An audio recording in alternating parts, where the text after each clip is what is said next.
Hello, welcome to my sewing studio. My name is Leah.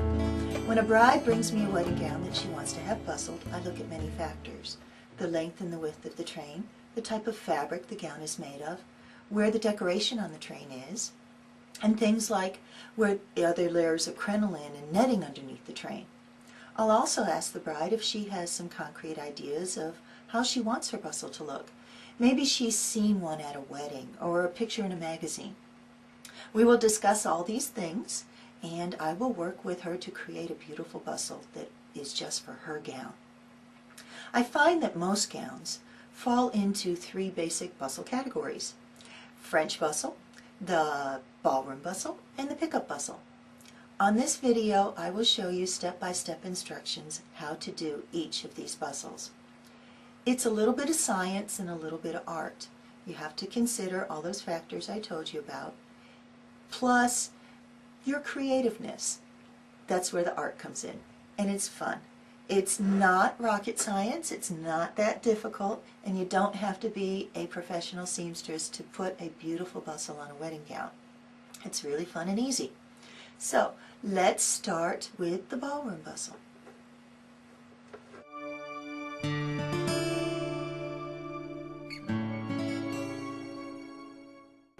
This gown is going to get a ballroom bustle. I call it a ballroom bustle because it ends up making the gown look like a ballroom gown. Sometimes this is called an overbustle. That's probably a term you've heard before. I like the term ballroom bustle because it's cool. The first thing I need to do is determine where my anchor points are going to be. My anchor points will be somewhere on the back of the dress. Usually brides like to see these hidden somehow under decoration. There's not a big bow here to hide things under, but I do have some lace that drapes over the seam here that I can hide small white hooks under. So the hooks are white so that if they happen to show through the lace, they won't be seen. If you don't have any decoration back here, you can put covered buttons. The color of the dress, white covered satin buttons if the dress is white, and ivory covered buttons if the dress is ivory. They show, but they look nice. And really, if your bride is wondering if it's going to look funny, tell her that guests are really not looking at the back of the dress all that closely. They're not looking for funny looking buttons and little hooks that they're wondering what are they there for. And if they do see them, they pretty much know what they're there for. They're there for the bustle. So I tell brides, don't worry about it. If they can be seen, just don't worry about it. The guests really don't matter. They want to see your face. They're just not looking at the back of your dress for little hooks. Okay, I'll get off my soapbox. And we are going to put, I like starting with 2 points to begin with. And I call these anchor points because they anchor the train. I'm going to put one here and one here. It's about 3 inches from the center zipper on each side. And I find that 3 to 2 inches from the zipper is a good amount. Some places will start with 1 point right on the zipper. That's okay. It depends on the design of the back of the dress and how you want to see it hang as to how you do this. But I think 2 points are better than 1, and some trains are very heavy and they need support, and 2 points will support them better than 1. So I'm going to have 2 anchor points to start off with, and then I will probably have 2 more anchor points on each side. So I'm going to choose a point about 1 inch from the first one and another point about 1 inch from that.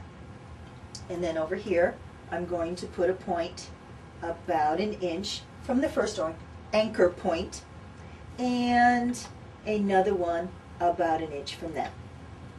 And I'm going to try to put it on the same place underneath the lace on both sides, so that will look good. Okay, I've selected my anchor points. Now I have to find my pickup points. I call them pickup points because you pick up the train and attach it to the back of the dress. Pretty simple. Okay, the first 2 points I'm going to guess about 3 inches from each side of the side seam. I'm going to pick 2 points at random, about 6 inches apart, and hold them up to my 2 anchor points. And then look and see what that looks like. Now that's way too high. That's too high, so I need to go up a little bit to let more of the train down. And that looks really good. Now let me pin these points to where I've determined the anchor points are going to be. And then we'll take a look and see what it looks like. There's one.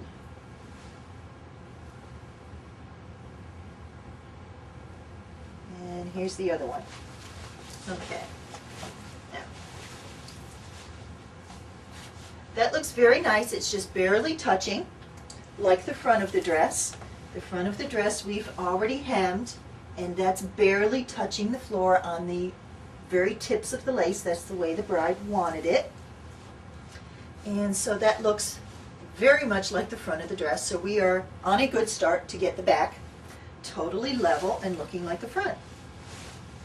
Okay, now the next point, I'm just going to pick a piece of fabric here, and this is very high, so I'm going to have to move it over a little bit and see how that looks.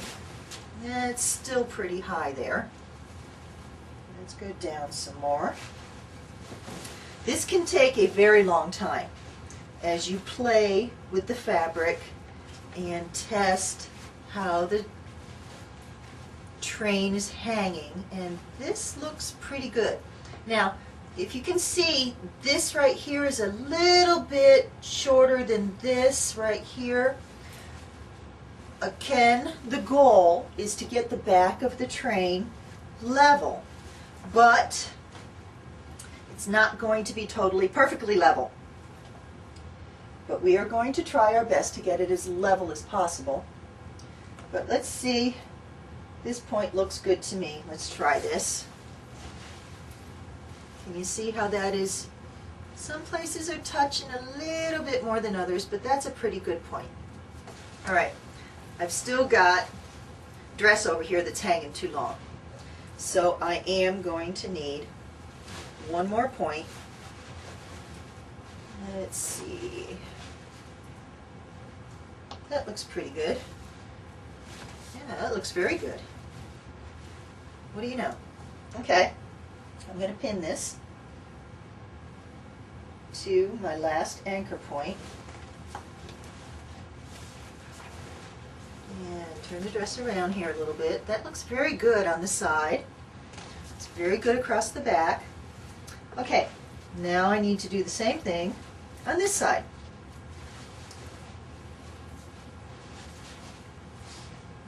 That's too long.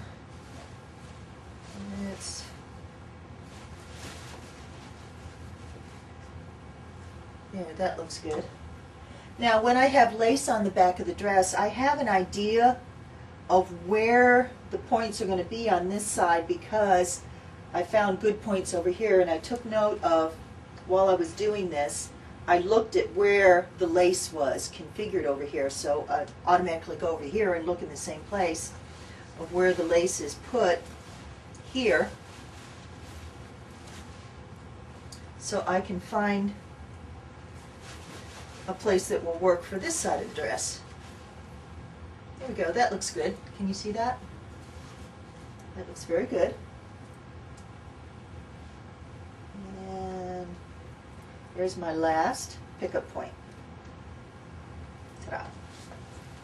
That looks good. And what I'm going to do now is unpin my skirt, the back of the skirt, so that I can sew the hooks and the eyes. And I'm going to leave the pin here where my pickup points are, so that I know where the eyes are going to go. I already have my pins on the back of the dress here where the anchor points are going to go, and the hooks. Now you can put, if you want to, you can put hooks on the pickup points and the eyes on the anchor points, but I find it easier to put the hooks on the anchor points and the eyes on the pickup points. But then again, it depends on the type of decoration, on the decoration you have on the back of the dress. There we go. Now I'm ready to sew my hooks and my eyes. I like to keep the gown on the mannequin while I sew the loops for the pickup points and the hooks for the anchor points. I've already sewn the hooks underneath the lace on the waist. The first two hooks are where the placement was, about 3 inches from the zipper on each side, and they're hidden underneath the lace. Here are the hooks sewn underneath the lace. You can see the lace is kind of tipped up there. Here's the first one, and the second one, and the third one. And they're sewn about 1 inch apart as we figured out where the anchor points would be. Now I'm going to sew the loops that will be on the pickup points that will end up being put onto the hooks at the anchor points. But before I do that, I'm going to make a stay to go underneath the fabric to support it. And to do that, I'm going to use one of these little loops that would normally be an eye for a hook. Let me get you.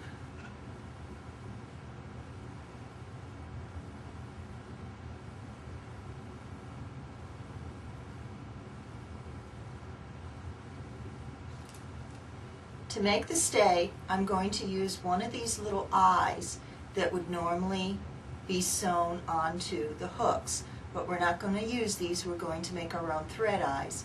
So to make a stay, I'm going to use this eye, and I'm going to pull it apart with these pliers so that the two loops are about 3/8 of an inch apart. And this will be the stay that I'm going to put underneath the fabric. I'm going to find one of my points, which is right here, and I'm going to use some upholstery thread in my stay to make my pickup point loop. Let me zoom back in here so you can see exactly what I'm doing, close up. I'm going to start by going underneath the fabric.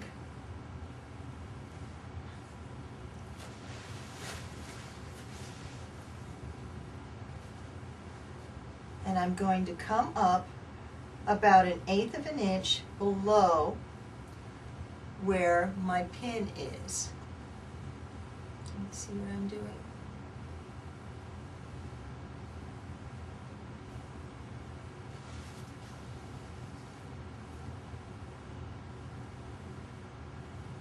Here's my first stitch. Now I'm going to go, I'm still holding my, I'm going to put my little stay underneath and hold it with one hand underneath while I go back down here about 3/8 of an inch from where I came up. Can you see that? And when I bring it down below, I'm going to hook on to that eye, one side of the eye of that loop, that the eye that I made for a stay. Okay, here's the underneath.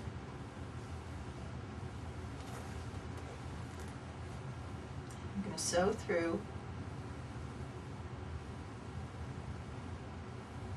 this eye here and make a small stitch to secure it to the underneath part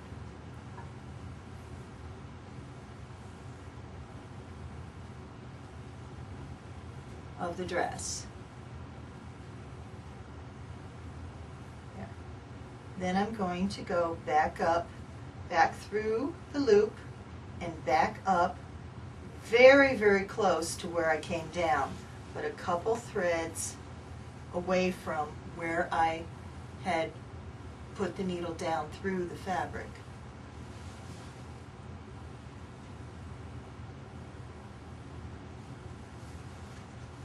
It got caught on my hand. There. Now I'm back at the top. There we go. Now I don't need this pin anymore. Get rid of that. Now I'm back at the top, very close to this stitch that I took here. Now I'm going to go to the other side and go back down very close to where I began on the other side of this stitch. I'm going to go back underneath. Now I'm not pulling this extremely tight. This is just kind of laying a little bit up. I don't want it to bunch the fabric any. I want it to lay nice and smooth. I'm going to go back underneath.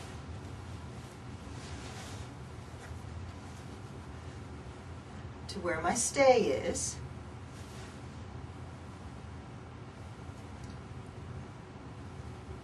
Right here. And pick up the other side of that little eye that I had pulled apart with the pliers. And then I'm going to make another little stitch over on this side to secure it.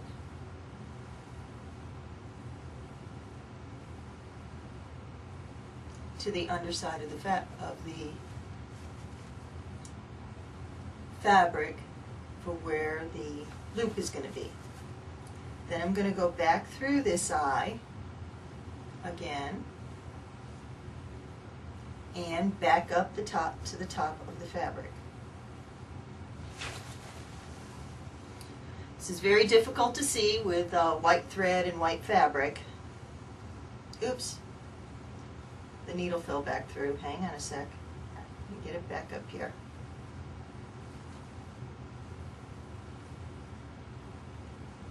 Okay, so now I have 2 stitches that form the base of my eye, and I have my thread coming up on the top here.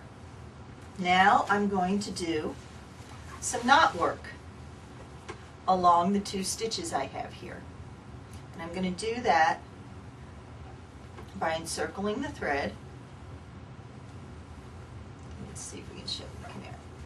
Come on, stay put. There we go. There's our stitches. Now I'm going to circle the thread around this way, and then I'm going to put my needle under these 2 loops very carefully, trying not to pick up any of the fabric. I just want to get underneath the loops here. Oop, my thread fell down. And then I want to go above this piece of thread here that I've got looped above. And that will make, and when I pull it here, it will make a little knot. Now I want to continue doing that. Put the thread up around this way, put my needle down and up through the threads. And that didn't work, the thread fell down. Here we go. Wrap the thread up around. I'll catch it some with my thumb here. Then you stitch down here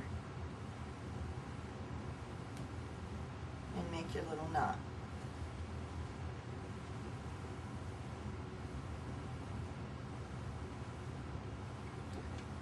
I'm going to keep doing that. Put the thread up here.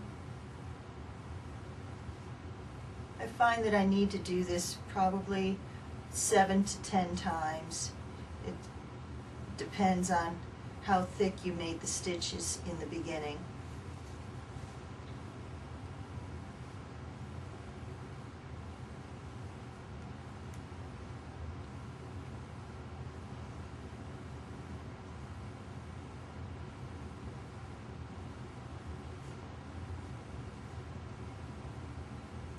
And eventually, you're going to get to the end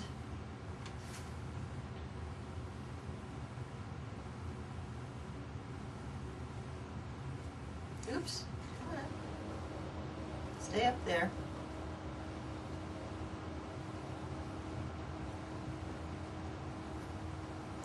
Eventually you're going to get all these little knots in a row.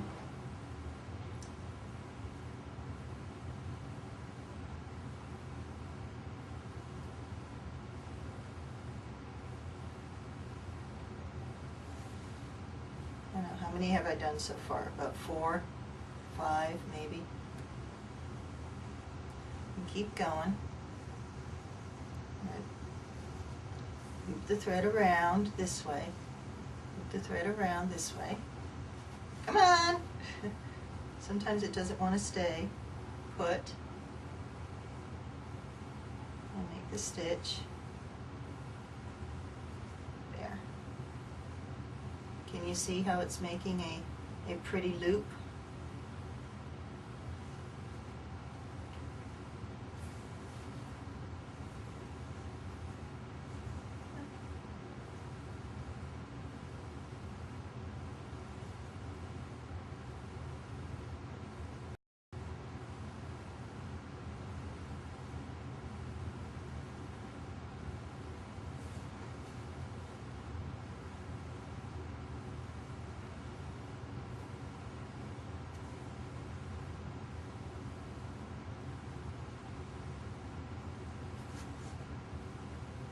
I think we need one more time around.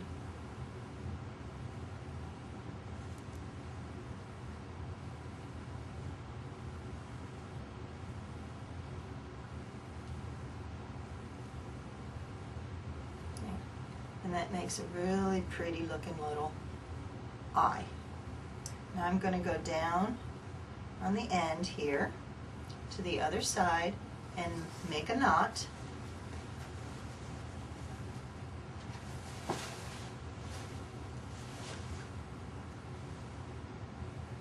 And go to the other side here and make a little stitch.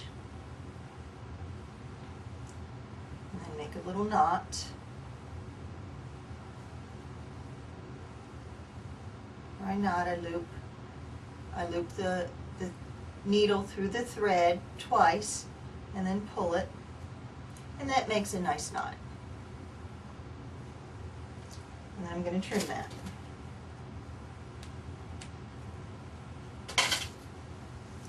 I'm going to trim it about a ½ inch worth of thread past the knot. So this is what it looks like underneath with the stay. And here's what it looks like on top. This is the thread eye right here. Very nice looking. Now that we have our hooks sewn on our anchor points and our eyes sewn on our pickup points, it's now time to test the bustle. We do this fairly easily by finding our pickup points and hooking them onto the eyes. And here's one right here. And that's going to hook right here. And where'd that one go? There it is. Right there. I like to do the first two first. It seems to get the gown in a stable position for you to hook the other pickup points. There's one. And the third one is always the most difficult to find. Quite often I will put safety pins on these eyes to show the bride where they are when I show her how to do this. But right now we're just testing it, so just want to test it, make sure it's right before we show it to the bride, and test it on the bride also.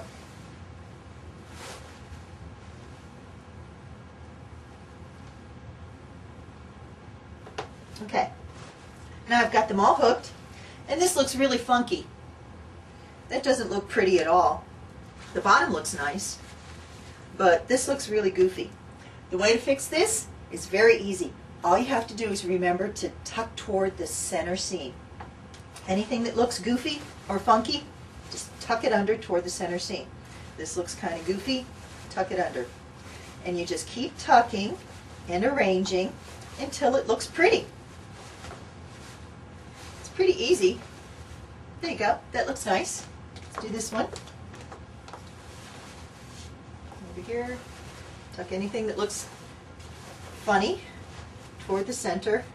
And look at that, it looks like a ballroom gown. I've determined where my anchor points and my pickup points are going to be. I've sewn on the hooks in the eyes. I've tested the bustle. Now it's time to test the bustle on the bride. I will usually have the bride come in with her maid of honor or whatever bridesmaid she has selected to rig her bustle, and I will show the bride how to do it on this mannequin. Brides really like to be able to see this because they don't often get this viewpoint.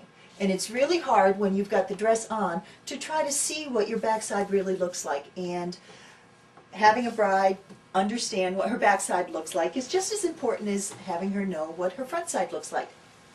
And she wants to know how everything is going to look good. So I like to do this on the mannequin with her and the bridesmaid. I will show them once myself, then I will take it down and let the bridesmaid do it. I'll let the bride do it if she wants to. And then we'll put the dress on the bride and we'll do it again on the bride. And by the time we're done, the bridesmaid is going to feel very confident in being able to hook her bustle.